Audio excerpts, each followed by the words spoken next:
The Dalish prisoners escaped safely? We got them away free and clear. Good. Whatever my frustrations with them, it feels good to have helped my people again. Thank you for allowing me to help. Chance to infuriate Elganon was a reminder of simpler times.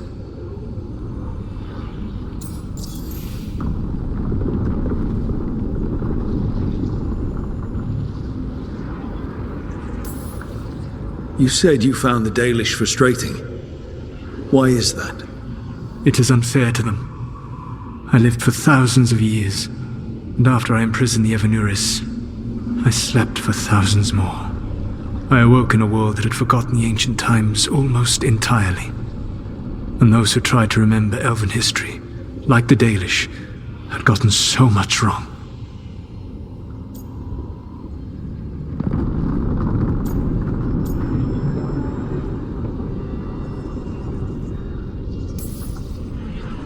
I suspect them calling Elganon and Gillenane and all the rest gods didn't go over well with you. Indeed.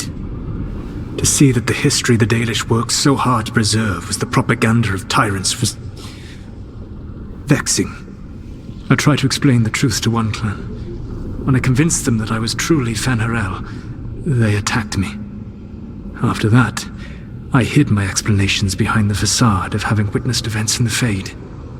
And the Fade is the realm of dreams. To present that as evidence. Yes. The Dalish had no reason to believe me.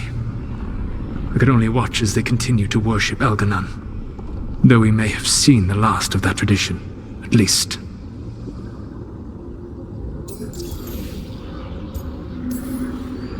You and Elganon were really tearing into one another back there. I needed to goad him to anger in order to distract him. But yes, while all of the Evanuris were monsters in their own ways, Elganon was the worst. Or perhaps it is more honest to say that his were the faults I've found most objectionable. You have met him now, heard his voice hammering at the doors of your mind, and you have met me. Can you see how he and I might frustrate one another?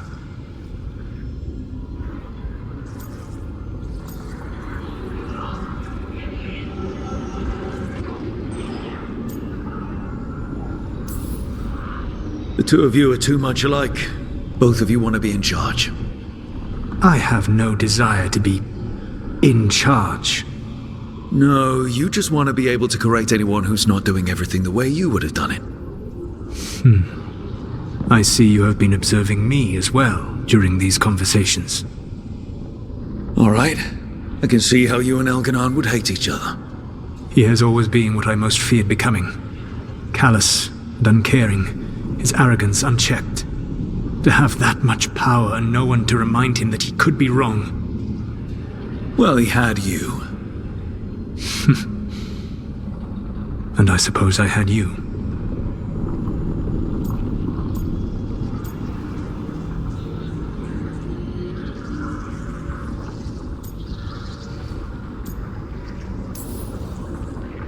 Last time I got his attention, he got angry enough to come after us with the Blighted Dragons. Hopefully this baits him into a mistake we can use against him. Every act of resistance is a thorn in his side. He will break soon. When we first met, I saw you only as a foolishly confident child who disrupted my plans. You were an irritant. I gave you information to oppose Elganon out of necessity, but I expected you to be nothing more than a tool. Seeing you with your team, I was wrong.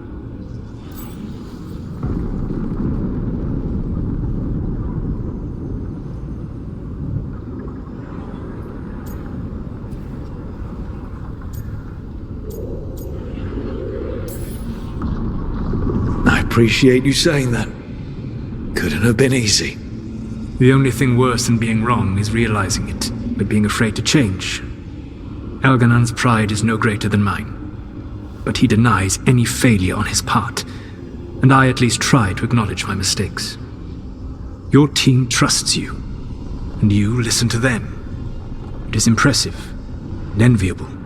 You work together with a camaraderie it took me centuries to build in my rebellion.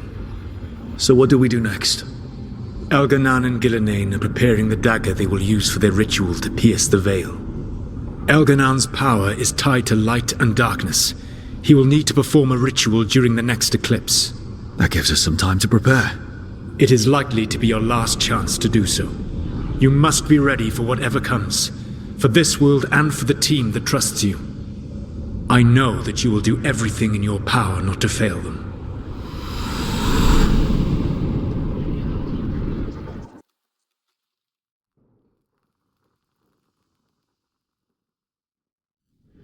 So now Elganan's recovered his own archdemon, and the gods only need an eclipse to complete their dagger. We saved the Dalish, though. That's important. But now Elganan's immortal, so long as his archdemon lives. And we all know how hard those things are to kill. We killed Razikale, didn't we? After losing hundreds of wardens, and it took a centuries-old trap to do it. We don't have either of those. Not anymore. Just when you think the tide's in your favor, it turns right back. The odds on this were never good. But we've already beaten them once. We have a job to finish. And 2 gods to kill. We don't get to wallow and whine. 'Cause no one else is taking this fight. Nice speech, Rook. But it's hard to complete a contract if you don't know where the target is. We found the gods before. Not without help, we didn't. So we get help again. We've got allies everywhere now.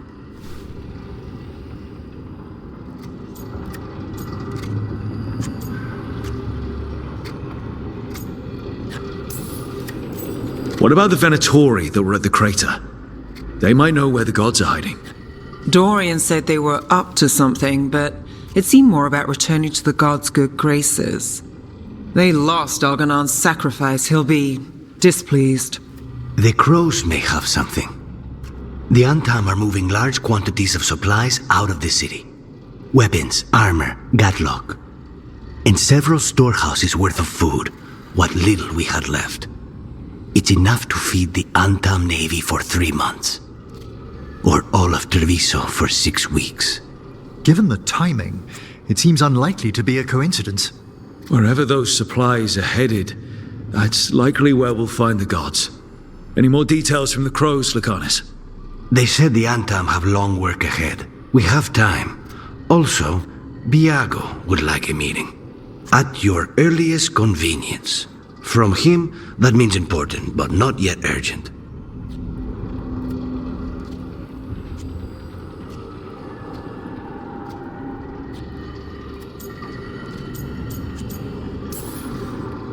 We've got options for what we do next. Figuring out where the Antam are taking those supplies should put us on the gods' trail. That said, the Venatori aren't up to anything good in Minrathous. Not to complicate things, but the Inquisitor also wants to meet Rook. Right. With everything she's been doing in the south, we owe her an update. I'll let her know.